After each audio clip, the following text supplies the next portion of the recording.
Hello everyone, this is Harshita Sahu and welcome back to my YouTube channel. And today I am going to share some physics strategies which I had used in my preparation journey to improve my physics marks. Usually ना हम NEET aspirants को ये phobia रहता है कि यार physics तो आती नहीं है, कैसे करेंगे। मोस्टली लोग बायो यही सोच कर लेते हैं कि मैथ्स तो बनती नहीं है, चलो बायो ले लेते हैं। बट एक्चुअली जब पता चलता है कि फिज़िक्स भी पढ़नी है एंड इसमें बहुत सारा calculation. So I had crack NEET 2024 665 marks and 15,077 rank and currently I am pursuing MBBS। And मैंने नीट की प्रिपरेशन 11th क्लास से स्टार्ट कर दी थी। बट शुरू से ही मेरा ऐसा था कि बायो तो बहुत अच्छे से बन जाती, केमिस्ट्री भी बन ही जाती थी। बट फिज़िक्स में ऐसा था अगर मुझे क्वेश्चन नहीं आता तो वहीं पर मैं इतना पैनिक कर जाती थी। एंड फर्स्ट अटैम्प्ट में इतने अच्छे मार्क्स नहीं आए थे फिज़िक्स में, बट फिर ड्रॉप लिया एंड फिर मैंने मिस्टेक्स को आइडेंटिफाई की। मैंने कई सारे स्ट्रेटजीज सर्च करने स्टार्ट की यूट्यूब पर। जो भी स्ट्रेटजीज मुझे लगी ऑथेंटिक है, वैसे तो हाँ ये मेरे लिए वर्क कर सकती है, या फिर मुझे जो अपने टीचर से सारी स्ट्रेटजीज मिली थी उन सारी स्ट्रेटजीज़ को मैंने अप्लाई करके देखा एंड मुझे रिजल्ट्स मिले हैं and that I am going to share with you all. Basic step तो यही होता है कि हम पहले अपने लिए एक अच्छा सा कोचिंग इंस्टीट्यूट ढूंढ लें। ऑनलाइन जाना है या ऑफलाइन जाना है, what ever its, first of all you should go and find a good coaching. ऐसा नहीं होना चाहिए कि आपने कोई कोचिंग इंस्टीट्यूट ज्वाइन तो कर लिया but you are going there and wasting your time, आपको कुछ समझ नहीं आ रहा है एंड फिर घर आके उसी चीज़ को आप रिपीट करो तो there is no use of it, is just wastage of time. So just find a good coaching institute for yourself, not go for multiple institute और मल्टीपल टीचर्स की यहाँ से भी ज्वाइन कर दिया, यहाँ से भी ज्वाइन कर लिया तो ज़्यादा समझ आएगा। ऐसा नहीं होता, तो उल्टा वेस्टेज ऑफ टाइम ही हो जाता है। So first fix a good coaching and fix a good teacher. Once you have join any coaching institute, make sure that you are regularly attending the classes and making notes accordingly। इसकी importance मुझे तब पता चली जब मेरी खुद की classes miss हुई थी। टेस्ट के टाइम मुझे बहुत दिक्कत हुई थी कि मैं कहाँ से नोट्स निकालूँ कि I can just revise and go and give the test. की प्रिपरेशन 11th क्लास से स्टार्ट कर दी थी एंड उसके लिए फिर ऑनलाइन कोचिंग ज्वाइन किया था। बट कई बार ऐसा होता था कि मेरे फ़ोन का नेट कभी ख़त्म हो गया, कभी चार्जिंग ख़त्म हो गई, या फिर फॉर सम और दी अदर रीज़न बहुत सारी क्लासेस मिस हुई थी। शुरू में तो बहुत अच्छे से समझ आता है, यू आर गोइंग कंसिस्टेंट, सारी चीज़ें बहुत अच्छे से समझ आती है, क्वेश्चन भी बनते हैं। बट जैसे जैसे क्लासेस आगे बढ़ती हैं एंड अगर आपकी कोई क्लासेस पीछे रह गई है या फिर आपने रिवाइज नहीं किया प्रॉपर तो आगे का भी कुछ समझ नहीं आता है। Make sure that you make proper notes and revise it properly at a regular basis. शुरू में 11th में जब क्लासेस ज्वाइन की थी तो बहुत अच्छे से क्वेश्चन बने, फिर कुछ दिनों बाद जब रिवाइज नहीं किया था ऐसे ही क्लास में चले आते थे, फिर समझ नहीं आता था कि ये क्वेश्चन क्यों नहीं बन रहा। फिर सर हमें कुछ टाइम दे देते क्वेश्चन करने का, उनसे नहीं बनता फिर सर ट्राई करते और फिर जब उनसे क्वेश्चन बन जाता तो हमें लगता था यार ये तो क्वेश्चन इतना ईजी है, ये क्यों नहीं बना। तो समझ आता है कि यार पहले की चीज़ें रिवाइज नहीं है इसलिए ये क्वेश्चन नहीं बना, क्योंकि पहले के क्वेश्चंस का कंसेप्ट यहाँ पर भी अप्लाई हो रहा है। फिजिक्स में एक बहुत इंपॉर्टेंट चीज़ जो होती है वो होती है रिपीटेशन। पर रिवीजन, प्रॉपर रिवीजन बहुत इंपॉर्टेंट होता है एंड प्लस ये भी इम्पॉर्टेंट होता है कि आप कंसेप्ट को किस टेक्निक से कर रहे हो, किस सीक्वेंस से कर रहे हो। बिकॉज बेसिक मैथ्स हम शुरू में पढ़ते हैं बट उसका कंसेप्ट हमें क्लास 12 के इलेक्ट्रोस्टैटिक्स में भी अप्लाई होता है। हर एक फिज़िक्स के हर एक चैप्टर में उसका कंसेप्ट अप्लाई होता है। तो सपोज आपने बेसिक मैथ्स किया, फिर काइनेमेटिक्स किया, फिर डायरेक्ट हम इलेक्ट्रोस्टैटिक्स में नहीं जा सकते। Even if you are a dropper, don't randomly jump into any concept और एनी चैप्टर कि पहले काइनेमेटिक्स कर लिया, फिर फ्लूइड कर लिया, फिर ऐसे जंप कर लिया। Don't directly jump, go with a proper sequence कि अगर पहले बेसिक मैथ्स किया है, फिर काइनेमेटिक्स किया है, फिर उसके बाद के भी जो चैप्टर, फिर NLM, work, power, energy, because बहुत सारे चैप्टर्स इंटरकनेक्टेड हैं। कई बार ऐसा भी होता है कि जैसे आपने ग्रेविटेशन का चैप्टर अच्छे से समझ लिया तो इलेक्ट्रोस्टैटिक्स का जो चैप्टर है उसमें भी कई जो फॉर्मूलाज हैं ग्रेविटेशन के, वो कई सारे ऐसे लगते हैं रिपीटेड से फॉर्मूलाज हैं, फॉर्मूलाज बिल्कुल मैच होते हैं। इसका एक बेनिफिट ये होता है कि जैसे आपने पहले के चैप्टर्स में अगर अच्छे से मेहनत कर रखी है तो आगे चैप्टर्स में आपको कम मेहनत करनी पड़ती है और चीज़ें भी बेटर अंडरस्टैंडिंग होती है। प्लस जो आपको पुराना टॉपिक है वो आपका स्ट्रॉन्ग होता है। सो इसलिए एक तो प्रॉपर नोट्स बनाना बहुत इंपॉर्टेंट है, दूसरा प्रॉपर सीक्वेंसेस आना बहुत important. Even if you are a topper, it doesn't matter आप कहाँ से स्टार्ट करें, बिकॉज प्रीवियस अटेम्प्ट में कोई ना कोई मिस्टेक ऑब्वियसली रही होगी, इसलिए आपको दोबारा ड्रॉप लेना पड़ा। बेसिक से कंसेप्ट को अपने स्ट्रॉन्ग कर रहे हो and then you are going with the sequence. Revise करने में थोड़ी दिक्कत आती है, कैसे रिवाइज करें। कई लोग होता है कि एक बार चैप्टर पढ़ लिया, देन उसके शॉर्ट नोट्स बना लिए, देन फिर हम उसके चैप्टर पे कभी जाते ही नहीं, and you are just revising दो short notes and solving question. फिर नहीं बन रहे क्वेश्चन तो फिर हम लोग बोलते क्यों नहीं बन रहे क्वेश्चन। अब अगर क्लास में नोट्स बना रहे हो और even if you are doing a self study, then also you should make notes. Notes इतना जाकर बनाने की ज़रूरत नहीं है, you are making notes for yours. So clear लिखो, ऐसा लिखो कि समझ आए, but don't waste a lot of time in making those notes. And अगर इतनी मेहनत करके नोट्स बनाई हैं तो उसको पढ़ो उठाकर प्रॉपरली। यहाँ पर एक और टिप मैं देना चाहूँगी, once you have made notes, just leave 2 to 3 pages as per your convenience. And एक बार नोट्स रिवाइज हो गए, 2 बार रिवाइज हो गए, आफ्टर दैट चैप्टर ख़त्म होने के बाद जो आपने पेजेस छोड़े, just go and write down the important formulas, important points there, so that आप अगर कभी क्विक रेफरेंस करना चाहो कि नेक्स्ट डे टेस्ट है एंड मुझे सारे फॉर्मूले जल्दी जल्दी रिवाइज करने हैं, तो ये फॉर्मूलेज हैं, ये इंपॉर्टेंट पॉइंट्स हैं, you can just go and revise. This will also save your time. But ये भी मेक श्योर करो कि आपने जो नोट्स बनाए उसको आपने एटलीस्ट 2 to 3 टाइम्स तो पढ़ी हुई है। Next thing is making a proper practice of question. अब क्वेश्चन प्रैक्टिस करने का मतलब ये नहीं डायरेक्टली जाकर एलएन का मॉड्यूल सॉल्व कर रहे हैं एंड कॉपी के क्वेश्चंस तो हमें आते ही नहीं हैं, तो ऐसा नहीं करना है। You should always make sure कि आपके क्लास में आपके टीचर ने जो भी इम्पोर्टेंट क्वेश्चंस कराए हुए क्लास में वो सारे आप गो थ्रू करें, बार बार प्रैक्टिस करें।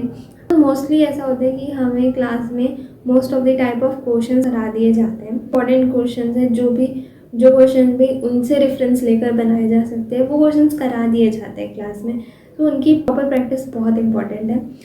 It will solve most of your problems here home. जैसे मैं जब ड्रॉपर बैच में गई, कोचिंग ज्वाइन की थी, तो हमारे टीचर लगभग सारे ही टाइप के क्वेश्चंस, इवन PYQs करा दिए करते थे क्लास में, जिससे ज़्यादा मेहनत करनी नहीं पड़ती थी। कॉपी में ही सारी चीज़ें मिल जाती थी। अगर नेक्स्ट डे टेस्ट भी है तो सिर्फ कॉपी को क्वेश्चंस करके चले जाते, तो मोस्ट ऑफ द क्वेश्चंस बन ही जाते थे। सो मेक श्योर कि आप कॉपी के इम्पोर्टेंट क्वेश्चंस एंड PYQs है वो अच्छे तरीके से कर लें, बिकॉज PYQs भी रिपीट होते हैं। एंड एक बार आपको PYQ का पैटर्न पता चले कि हाँ ये टाइप के क्वेश्चन आते हैं, इस लेवल के क्वेश्चन आते हैं, तो आप उसी तरह के क्वेश्चन की प्रैक्टिस करेंगे। You will not waste your time कि आप बहुत हाई लेवल के क्वेश्चन कर लें, फिर एग्जाम में जब भी वो क्वेश्चन पूछा जाएगा तो फिर कंसेप्ट तो सेम ही रहेगा, बस नंबर ही चेंज होंगे। मोस्ट ऑफ द टाइम यही होता है, इसलिए PYQs की इतनी इम्पोर्टेंस है। नेक्स्ट, अगर और मन करता है क्वेश्चन सॉल्व करने का, अगर आपको कोचिंग से मॉड्यूल्स मिल रहे हैं, अगर आप उनको सॉल्व कर पा रहे हो, जस्ट गो फॉर इट। मैं कोचिंग के मॉड्यूल सॉल्व करती थी, बट हमारे टेस्ट इतने ज़्यादा होते थे कि कई बार मॉड्यूल सॉल्व करने का टाइम नहीं मिलता था। कई बार क्लास में बैठे बैठे मॉड्यूल सॉल्व कर रहे होते थे, तो उस समय सिर्फ सॉल्यूशन ये रहता था कि गूगल पे बहुत सारी वेबसाइट्स अवेलेबल होती है जहाँ पे बहुत अच्छे अच्छे क्वेश्चंस अवेलेबल होते हैं। जैसे कि नीट प्रेप, मैं मोस्टली नीट प्रेप यूज़ करती थी, तो उसमें बहुत सारे इंपॉर्टेंट क्वेश्चंस जो वहीं मिल जाते थे, तो मैं उन क्वेश्चंस को कर ली एंड जो भी मॉड्यूल मिलता था कोचिंग से उसका फर्स्ट लेवल तो एटलीस्ट मैं लगा ही लेती थी। तो क्वेश्चन प्रैक्टिस भी एक बहुत इंपॉर्टेंट, अदरवाइज फिज़िक्स का डर नहीं हटेगा। मैं फिज़िक्स में इतना डरती थी कि अगर क्वेश्चन नहीं आता था तो मैं इतना पैनिक कर जाती थी कि मेरा आगे वाला जो क्वेश्चन होता था आते हुए भी कई बार या तो उसमें बहुत टाइम लग जाता था मेरे पुराने क्वेश्चन के पैनिक की वजह से, या तो वो क्वेश्चन बनता ही नहीं था। एंड इसका सिर्फ और सिर्फ एक ही रीज़न था कि मैंने क्वेश्चन प्रैक्टिस सही से नहीं कर रखी थी फर्स्ट टाइम में। बट जब मैं ड्रॉप ईयर में तो मैं बहुत सारे क्वेश्चन प्रैक्टिस करती थी। एटलीस्ट हर चैप्टर का 200 क्वेश्चन तो हो ही जाते हैं। कुछ चैप्टर्स ऐसे होते हैं जहाँ पे इतनी क्वेश्चन प्रैक्टिस की ज़रूरत नहीं पड़ती, जैसे कि सेमीकंडक्टर्स, वहाँ पे थ्योरी ज़्यादा इंपॉर्टेंट होती है। तो उस हिसाब से भी क्वेश्चन प्रैक्टिस कर सकते हैं कि जो चैप्टर ज़्यादा डिफिकल्ट लगते हैं उनको बार बार रिवाइज कर लिया, उनमें ज़्यादा क्वेश्चंस लगा लिए। Next thing is joining a proper test series. Physics के लिए बहुत इंपॉर्टेंट है कि एक टेस्ट प्रॉपर दें आप। अब टेस्ट सीरीज का मतलब ये नहीं है कि फर्स्ट डे से ही फुल सिलेबस टेस्ट दिए जा रहे हैं और फिर नंबर नहीं आ रहे, तो इसलिए टेस्ट दिए जाए। इवन सिंगल फिजिक्स का टेस्ट भी बहुत इंपॉर्टेंट रखते हैं कि एक घंटे में 50 क्वेश्चंस लगा लिए। तो आप नॉर्मली क्वेश्चन प्रैक्टिस कर, वो अपने प्रैक्टिस के लिए ठीक है, बट प्रिपेयर तो एग्ज़ाम के लिए करना है ना। तो एग्ज़ाम की जो सराउंडिंग भी होना चाहिए, एग्ज़ाम जैसी सिचुएशन भी होनी चाहिए कि वहाँ पे जैसा पैनिक होता था, एक घंटे में इतने क्वेश्चन करने हैं। टाइम का भी इशू रहता है कि एक घंटे में इतने क्वेश्चन मुझे करने ही हैं, तो वो चीज़ यहाँ पर भी अप्लाई होनी चाहिए, तभी आपका फिजिक्स का डर हटेगा एंड क्वेश्चन सही से बन पाएंगे। शुरू में होता है कि कम मार्क्स आ गए, 23 क्वेश्चन बन पाए, बट हमें शुरू में उस चीज़ में ध्यान नहीं देना है। हमें कोशिश करते रहनी है एंड ट्राई करना है कि हम क्वेश्चंस जितने हो सकते हैं हम बनाने की कोशिश करें एंड धीरे धीरे प्रैक्टिस से वो चीज़ डेवलप हो जाती है। शुरू में कुछ क्वेश्चन नहीं बनते, धीरे धीरे सारे क्वेश्चंस बनने लग जाते हैं। क्वेश्चंस पे हम लोग लगभग एक्सप्लोर कर ही लेते हैं। नेक्स्ट चीज़ होती है कि टेस्ट देकर उसको एनालाइज करना है। अगर टेस्ट देकर सिर्फ छोड़ दिया, रिजल्ट में उसका मार्क्स आ रहा है, सिर्फ वो देख लिया, तो करने से तो सिर्फ 50% काम होता है। 50% काम अभी भी रह गया कि अपनी मिस्टेक्स को एनालाइज करें, क्योंकि टेस्ट में जो क्वेश्चंस दिए जाते हैं वो most of the important questions ही होते हैं। एंड जस्ट इमेजिन कि अगर वो टेस्ट में वही क्वेश्चन आ रहा हो एंड आपने वो क्वेश्चन छोड़ दिया और सेम क्वेश्चन नीट में उठा कर आ गया, तो इट इज़ वेरी इंपॉर्टेंट कि जो क्वेश्चन आप कर रहे हैं उस क्वेश्चन को प्रॉपरली एनालाइज करना है कि क्यों मेरी इस क्वेश्चन में मिस्टेक हुई, उस क्वेश्चन को सॉल्व करने का ट्राई करना है। एक बार नहीं बन रहा, कोई बात नहीं, नेक्स्ट टाइम फ्रेश माइंड से स्टार्ट किया क्वेश्चन करना। फ्रेश माइंड से क्वेश्चन करते हैं तो कई बार बन जाता है, क्योंकि बार हम कुछ इंपॉर्टेंट पॉइंट्स मिस कर रहे होते हैं जो उस क्वेश्चन में अप्लाई हो रहे होते हैं, उस वजह से भी कई बार क्वेश्चंस नहीं बनते हैं। सो वो चीज़ को भी ध्यान रखना है कि नोट्स के बाद important formulas, important points note down, जो भी आपने अभी टीचर ने आपको बताया या फिर जो भी आपको इम्पॉर्टेंट लगते हैं वो बहुत अच्छे से याद होने चाहिए, तभी क्वेश्चंस बनेंगे। क्योंकि फिजिक्स के क्वेश्चन में ऐसा नहीं होता कि जस्ट फॉर्मूला लगा दिया और आंसर आ गया। मोस्ट ऑफ द क्वेश्चंस में आपको इंपॉर्टेंट पॉइंट्स भी याद रखने पड़ते हैं। कई बार ऐसा होता है कि 4 ऑप्शन दिए हुए हम क्वेश्चन कर रहे हैं और हमारा आंसर कुछ और आता है, और वो भी ऑप्शंस में होते हैं, हम टिक लगा कर आ जाते हैं एंड हमारा क्वेश्चन गलत हो जाता है। तो इसका रीज़न यही होता है कि जो फिजिक्स में डिफरेंट पॉइंट्स होते हैं और डिफरेंट पॉइंट्स के लिए डिफरेंट फार्मूलाज होते हैं, एंड अगर हमने कहीं पे भी गलत पॉइंट लगा दिया तो फिर वो ऑब्वियसली गलत आंसर आएगा, फिर वहाँ पे हमारा पूरा क्वेश्चन गलत हो जाता है जस्ट बिकॉज कि हम वो इम्पॉर्टेंट पॉइंट भूल गए। सो सारे फॉर्मूलाज, इम्पॉर्टेंट पॉइंट्स याद होने चाहिए। मोस्टली टीचर्स यही सजेस्ट करते हैं कि सोने से पहले फॉर्मूलेज रिवाइज कर लें, एंड ये काफ़ी इफेक्टिव भी है। जब हम सोने से पहले फॉर्मूलेज याद कर लें, सुबह उठने के बाद फॉर्मूलेज एक बार पढ़ लेते हैं, तो वो हमारे सबकॉन्शियस माइंड में चली जाती है, फिर हमें वो याद करने में कम मेहनत करनी पड़ती है। सो ये स्ट्रेटजीज भी बहुत हेल्पफुल है। इवन लगता है कई बार कि यार टाइम नहीं है, बाद में कर लेंगे, बट बिलीव मी ये बहुत इफेक्टिव है। मैंने खुद भी ट्राई किया हुआ है। यहाँ पर थे कि अगर क्वेश्चन नहीं बन रहा है तो नेक्स्ट टाइम फ्रेश माइंड से क्वेश्चन को ट्राई कर लिया, अगर फिर भी नहीं बन रहा है, देर भी लगता है कि नेक्स्ट टाइम बन जाएगा, तो just go for it. Otherwise अगर नहीं बन रहा है so just go for it solution. अगर आप बुक से कर रहे हो तो बुक से इसका सॉल्यूशन देख लो, otherwise go for solution in the Google. Websites पे बहुत सारे इसके सॉल्यूशंस अवेलेबल होते हैं, अगर वो समझ आ रहा है तो बहुत अच्छा, अगर नहीं समझ आ रहा है तो फिर वीडियो सॉल्यूशन। अगर तब भी नहीं समझ आ रहा है, कोचिंग में ऐसा था कि एक हेल्दी कंपटीशन था, तो अगर मेरी फ्रेंड को कोई क्वेश्चन नहीं आ रहा है तो मैं उसकी हेल्प कर दिया करती, अगर मुझे कोई क्वेश्चन नहीं आ रहा है तो so I use to just go and ask कि अगर किसी से क्वेश्चन बन जाए, तो उस तरह से हेल्प हो जाती थी। अगर तब भी क्वेश्चन नहीं बनता था then you can go to your teacher, but go for the solution, because कोई भी क्वेश्चन वो जो नहीं बन रहा है ट्राई करते रहना चाहिए, उसको ऐसे ही नहीं छोड़ना चाहिए, क्योंकि देयर इज़ अ पॉसिबिलिटी कि वो क्वेश्चन नीट में आ जाए। अगर एकदम में कोई ऐसा क्वेश्चन है कि बन ही नहीं रहा है तो जस्ट लीव इट। तो हो सकता है कि वो थोड़ा हायर लेवल का क्वेश्चन है तो वो चीज़ें छोड़ सकते हैं, बट अगर जो क्वेश्चन लग रहा है कि इम्पॉर्टेंट है, कि ये क्वेश्चन तो आना ही चाहिए, you should know the solution for it. Important points and important formulas भी मार्क किए थे। Same way mark the important question जो लग रहा है कि बार बार रिपीट हो रहे हैं, या फिर PYQs में ये क्वेश्चन रिपीट हो रहे हैं, या फिर अपनी टीचर ने बोला कि ये क्वेश्चन इंपॉर्टेंट है, सो मार्क दैट क्वेश्चन, एंड जब भी टेस्ट हो रहा है just go and revise that question. Plus ये बहुत इंपॉर्टेंट चीज़ होती है, जब नेक्स्ट टाइम आप टेस्ट देने जा रहे हो तो अपनी पुरानी मिस्टेक्स जो होती है उसको रिवाइज़ करके जाओ, क्योंकि जब टेस्ट देने जा रहे हैं उसके तुरंत पहले हम मिस्टेक्स रिवाइज करते हैं, बहुत ज़्यादा चांसेस कम हो जाते हैं कि हम मिस्टेक्स को नेक्स्ट टाइम टेस्ट पे रिपीट करें। तो ये तो कुछ बोनस पॉइंट्स है कि formulas, important points and important questions properly mark होने चाहिए। फिर जो मिस्टेक्स हो रही है उनको देखकर हम नेक्स्ट टेस्ट के लिए जाएं, तो ये बोनस पॉइंट्स है। बिलीव मी, ये बहुत इफेक्टिव स्ट्रेटजीज होते हैं जिनसे मार्क्स बहुत हद तक इम्प्रूव होते हैं। इसमें सबसे ज़्यादा जिसको हम इग्नोर करते हैं होती है एनसीईआरटी। हमें लगता है कि एनसीईआरटी तो पढ़नी ही नहीं है यहाँ पे, but let me tell you कि एनसीईआरटी में चैप्टर के एंड में कुछ इंपॉर्टेंट पॉइंट्स रहते हैं, जैसे कि points to remember, points to ponder, वो दिए होते हैं। तो उन सारी चीज़ों को भी पढ़ लेना चाहिए, बिकॉज वो ऐसा सेक्शन होता है जहाँ से क्वेश्चन डायरेक्टली उठाकर पूछा जाता है। Go through those points and जो भी इम्पोर्टेंट लगता है मार्क कर लो, एंड नेक्स्ट टाइम जब रिवाइज करने जा रहे हो पूरे पॉइंट्स पढ़ने की ज़रूरत नहीं है, जो इम्पोर्टेंट मार्क किया है वही पढ़ लो बस, that is enough, but it is a plus point, it will add on to your marks. Next mistake is do not go for high level question कि क्या फिजिक्स का डर हटाना है करके पूरा जोश में आ गए एंड जाकर फिर जेई एडवांस के क्वेश्चंस कर रहे हैं and you are just wasting your time. अभी नहीं करना है, उतना करना है कि फिजिक्स का डर ख़त्म हो जाए।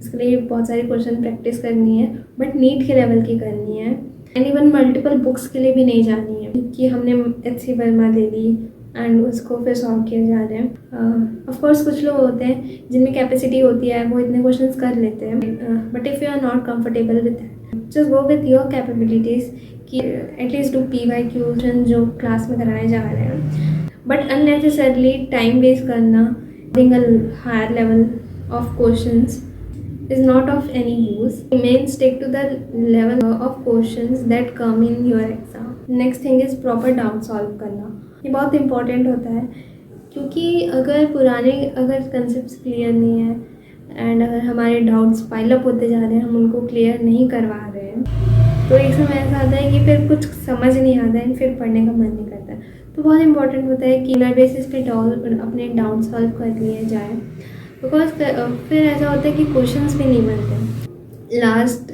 एक चीज़ जो most of the NEET aspirants खुद को ये अंडर एस्टिमेट करते हैं, वो मोस्टली हम यही करते हैं कि ये सोचते हैं कि यार फिज़िक्स तो बनती नहीं है मुझसे, ये तो बहुत डिफ़िकल्ट है, इसमें तो मैथ्स लगती है, मैं तो इसके लिए बना ही नहीं हूँ, फिज़िक्स बनेगी ही नहीं मुझसे, एंड टेस्ट में फिर वही होता है, फिर फिज़िक्स बनती भी नहीं है, because you are telling your subconscious mind you are not capable enough to solve physics.